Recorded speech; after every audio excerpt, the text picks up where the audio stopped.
Hello my haven family. आज की जो सक्सेस स्टोरी है वो मेरी एक बहुत ही प्यारी सब्सक्राइबर की है। इन्होंने मुझसे हीलिंग सेशन लिया था। ज़रूरी नहीं है कि आप लोग हीलिंग सेशन लो, आप लोग अपनी हीलिंग खुद भी कर सकते हो। हाँ, ये है कि मैनिफेस्टेशन की पावर को वो डबल कर देता है। तो आप हीलिंग करो अपनी, ठीक है। चलो स्टार्ट करते हैं, देखते हैं इनकी सक्सेस स्टोरी क्या है। Ma'am, I get result on basic level, but I finally learn how to manifest and detachment or surrender. Actually, trust, faith and patience required है। ये कह रही हैं कि बस आपको फेथ होना चाहिए, ट्रस्ट होना चाहिए। वो तो मैं आपको हर हर बार ही कहती हूँ कि आपको खुद पे इतना ट्रस्ट हो, डिवाइन पावर्स पे फेथ होना चाहिए, इतना बिलीव रखो कि जो आपको चाहिए है वो आप अपनी लाइफ में बड़े आराम से मैनिफेस्ट कर लोगे। तो ट्रस्ट रखना चाहिए।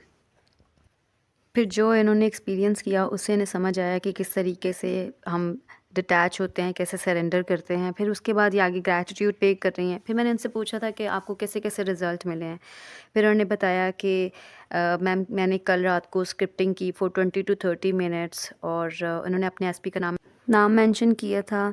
और जो इनके एसपी हैं उनको थर्ड पार्टी जो वो रिजेक्ट करके चली गई and he is in contact with me again. और फिर इनका दोबारा से उनके साथ कांटेक्ट हो गया। फिर इसके अलावा उन्होंने मॉम डैड के लिए डेली अफर्म करती थी और आज रियलाइज़ किया they do proper medication plus आज से जिम जॉइन किया। यानी उन्होंने अपने पेरेंट्स के लिए जो भी अफर्म किया वो भी इनका फुलफ़िल हुआ। फिर उसके बाद for my brother and sister, फिर ये अपने बहन भाइयों के लिए जो अफर्म करते थे, I affirm daily got their career and they do join classes and start their studying. Every affirmation I pray for almost 99% worked magically.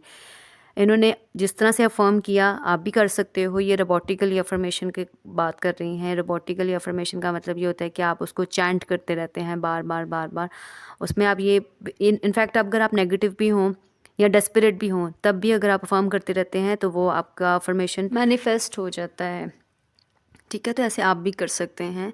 अच्छा, आगे कह रही हैं, I pray for almost 99% work magically and I realize that I affirm daily with intention and after that I forget I do this thing specially for my family. इन्होंने अपनी family के लिए किया था।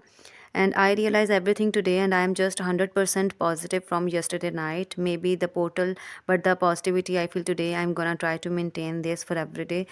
Just feel completely healed and blessed. I completely moved on from my past traumas.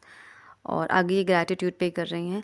तो healing में आप अपने पास्ट ट्रॉमास को हील करते हो तो आपकी यहाँ पे एक तो नेगेटिव थॉट्स कम हो जाते हैं, ख़त्म हो जाते हैं इनफैक्ट। और आपका पास्ट ट्रॉमास जो हैं वो आपको मैनिफेस्ट करते टाइम ट्रिगर नहीं करते हैं। तो फिर आप आराम से कुछ भी अपनी लाइफ में मैनिफेस्ट कर लेते हो। और एसपी के केस में तो हीलिंग बहुत ज़रूरी है कि पास्ट के जितने रिलेशनशिप्स होते हैं उनका जो ब्रेकअप्स रहते हैं, उनकी पेन, उनके ट्रॉमास, पास्ट में ऐसा हुआ, फिर वो कहीं ना कहीं आपके पैटर्न्स जो हैं, ओल्ड पैटर्न्स, वो रिपीट होना स्टार्ट हो जाते हैं। और उन्हीं पैटर्न्स की वजह से आप कम्प्लीटली हील्ड नहीं होते हो तो उसका इम्पैक्ट जो है वो आपके नेक्स्ट रिलेशनशिप में भी पड़ता है। तो इसीलिए कहा जाता है कि अपनी हीलिंग करें। हीलिंग करने से आपकी जो एनर्जी है वो बैलेंस हो जाती है, आपकी फ्रीक्वेंसी हाई हो जाती है। फिर आप आराम से मैनिफेस्ट करना चाहो तो आपकी एक मैनिफेस्टेशन की पावर जो है वो भी इंक्रीज़ हो जाती है। फिर मैंने इनसे पूछा था कि क्या मैं आपकी सक्सेस स्टोरी जो है वो पोस्ट कर सकती हूँ या शेयर कर सकती हूँ। तो उन्होंने कहा कि ठीक है आप कर लें। फिर उन्होंने एक और बताया था कि ओपोनोपोनो प्रेयर जो है वो वाली भी उन्होंने शेयर की थी कि हेल्थ रिलेटेड मैनिफेस्ट करते वक्त इन्होंने होओपोनोपोनो प्रेयर मैंने बताया था कि आप कर सकते हो क्योंकि वो एक हीलिंग प्रेयर है तो वो कोई भी कर सकता है। तो हेल्थ रिलेटेड मैनिफेस्ट करते वक्त डाउट्स नहीं होते और मुझे रिज़ल्ट भी मिले। इनकी लेग पे, इनकी टांग पे एक एक्जिमा हुआ था फ्रॉम लास्ट 14 to 15 ईयर्स। वो नहीं जा रहा था एंड और ये रेगुलर मेडिकेशन होता ही नहीं था। फिर भी मैं अभी होओपोनोपोनो प्रेयर्स करती हुई कंटिन्यू 30 मिनट और एक्जिमा पे मेडिसिन लगाते वक्त और भी एक्जिमा 95% इनका हील हो चुका है। सो ये एक हेल्थ से रिलेटेड मेरेकुलस स्टोरी है। तो जस्ट अमेजिंग रिज़ल्ट। और उसे करते वक्त मेरे मन में डाउट्स नहीं थे। हाँ, ये एक हीलिंग का प्लस पॉइंट है कि आपके ना दिल से, दिमाग से नेगेटिविटी और उसके जितने भी नेगेटिव थॉट्स होते हैं वो ख़त्म हो जाते हैं और कोई डाउट्स नहीं रहते, कोई फियर्स नहीं रहते हैं। आपकी एनर्जी जो है वो बहुत स्टेबल हो जाती है। तो हीलिंग का एक ये प्लस पॉइंट है। तो आप अपनी हीलिंग खुद भी कर सकते हैं। स्टार्टिंग में थोड़ा सा इशू रहता है, जब हम स्टार्ट करते हैं ना तो फर्स्ट स्टेप ही मुश्किल होता है, लेकिन फिर जब आप करने लगते हैं तो फिर आपको यूज़ टू हो जाते हैं आप। इसके अलावा मेरी हीलिंग सेशन की एक दूसरी सक्सेस स्टोरी है जो कि इम्पॉसिबल मैरिज को मैनिफेस्ट किया था। मेरी फ्रेंड की सक्सेस स्टोरी है जो कराची में रहती हैं, और उन्होंने मुझसे 23 सितंबर को कॉल पे बात की थी, और उनकी हालत बहुत ज़्यादा क्रिटिकल थी, यानी इतना रो रही थी, वो बात भी नहीं हो रही थी उनसे। फिर मैंने उनकी सबसे पहले सारी कंडीशन सुनी, सारी सिचुएशन सुनी कि क्या सिचुएशन थी। फिर मैंने थोड़ा रिलैक्स किया। फिर मैंने उन्हें कहा कि कोई बात नहीं है, हर चीज़ आप मैनिफेस्ट कर सकते हो। वो एक ऐसी पर्सन थी जिन्हें कुछ आइडिया नहीं था कि मैनिफेस्टेशन भी कोई चीज़ होती है। उन्होंने बस ये कहा कि मेरी आप रीडिंग कर दो। मैंने कहा चलो मैं रीडिंग भी कर देती हूँ। फिर पहले मैंने उनको कहा कि आप हीलिंग कर लो, ताकि हीलिंग करने से आपको थोड़ा सा सुकून आ जाएगा। एक्चुअली हुआ ये था कि उनके पर्सन की कहीं इंगेजमेंट हो गई थी, और जहाँ उनकी इंगेजमेंट हुई थी वो उनकी यानी रिलेटिव्स में से थे, बहुत क्लोज़ रिलेटिव्स थे। यानी उनकी कज़न के साथ, उनकी एसपी की उनके कज़न के साथ इंगेजमेंट हो गई थी, और उनकी शादी भी होने वाली थी तकरीबन विद इन नेक्स्ट 3 मंथ्स के अंदर अंदर उनकी शादी हो जानी थी। तो वो उनसे बर्दाश्त नहीं हो रहा था, क्योंकि वो उनके साथ रिलेशनशिप में पिछले 5 इयर्स से थी। तो फिर मैंने उनकी हीलिंग की, 2 घंटे मैंने उनकी हीलिंग की, क्योंकि उनकी कंडीशन बहुत ख़राब थी। मैंने 2 घंटे उनकी हीलिंग की। फिर हीलिंग के बाद उन्हें थोड़ा सा सुकून आया, पॉजिटिव हुई। फिर मैंने उन्हें बताया कि आपने ये चीज़ें करनी है जो मैं आपको बता रही हूँ। फिर मैंने उन्हें अफर्मेशंस बताई कि आपकी पर्सन के साथ शादी हो रही है, और उन्होंने आंखें बंद करके जो कुछ भी मैंने उन्हें कहा उन्होंने वो करना स्टार्ट किया। फिर वो डेली ऐसे ही करती थी, अपनी हीलिंग करती थी। उसके बाद, क्योंकि उन्होंने हीलिंग का तो मुझसे सीख ही लिया था, अपनी हीलिंग करती थी, उसके बाद वो अफर्म करना स्टार्ट कर देती थी। उन्होंने इतनी अफर्मेशन दी, इतना इसको रोबोटिकली अफर्म किया कि यानी आप यकीन नहीं करोगे, सारा दिन इतने घंटे वो अफर्म करती रही हैं। फिर उसके बाद मैंने उन्हें स्क्रिप्टिंग का कहा था। उनकी डेली की रूटीन ये थी कि जब कोई काम कर रही हैं या कुछ भी कर रही हैं तो वो रोबोटिकली अफर्मेशंस दे रही थी। फिर वो स्क्रिप्टिंग भी कर रही थी।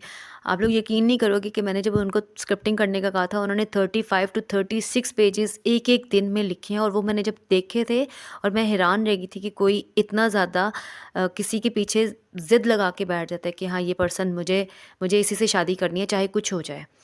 और हम लोग क्या करते हैं, अगर कोई भी पर्सन उनकी अगर होता, उसमें सिचुएशन में होता, तो वो बैठ जाना था यूट्यूब पे, स्क्रॉलिंग करने लगना था कि ठीक है, मैनिफेस्टेशन की कौन सी टेक्निक है जो बहुत फास्टेस्ट काम करती है।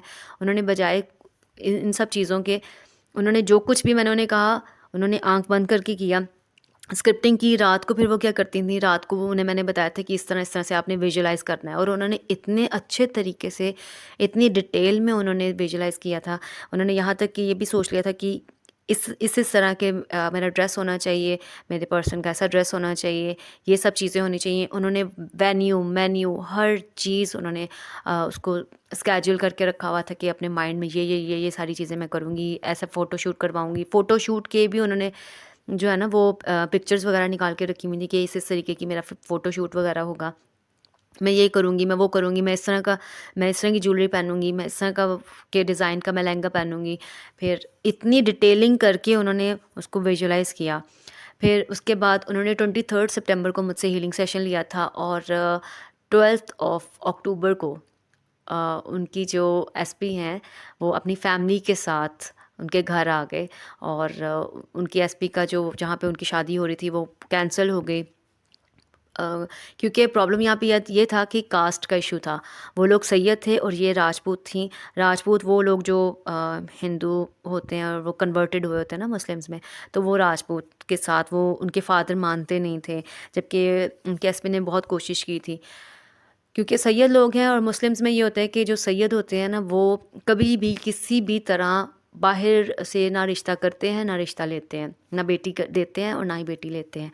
और इतना टफ सिनेरियो था, इतनी इम्पॉसिबल, यानी ये शादी का तो कोई मुझे मैं तो एज अ मैनिफेस्टेशन कोच हूँ, मुझे ये यकीन नहीं आ रहा कि उन्होंने इतनी जल्दी मैनिफेस्ट कर लिया। तो बात सारी आपके थॉट प्रोसेस पे है। जब आप किसी चीज़ को ये सोच लेते हो ना कि ये चीज़ मेरी है, तो चाहे कुछ हो, दुनिया को यहाँ से वहाँ ही क्यों ना मूव होना पड़े, आपकी विश लाज़मी मैनिफेस्ट होके रहेगी। ये बस आपने सोच लेना है कि इरादा कर लेना, पक्का इरादा कर लेना है, खुद से प्रॉमिस कर लेना है कि चाहे कुछ भी हो जाए, मैं मैनिफेस्ट करके रहूँगी। ज़िद बना लो छोटे बच्चे की तरह, जैसे छोटा बच्चा अपनी चीज़ जिस चीज़ की वो ज़िद करता है वो हासिल करके रहता है ना, आप भी ज़िद बना लो। फिर उनका घर में फैमिली आई, रिश्ता पक्का हो गया।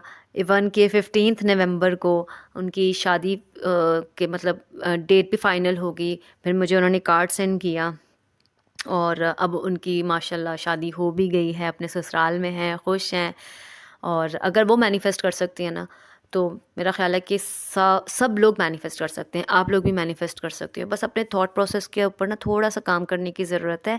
अपनी न्यू जो स्टोरी है वो क्रिएट करें, अपनी न्यू रियलिटी को बिल्ड करें। पास्ट की जितने भी पैटर्न्स थे उनको चेंज करें।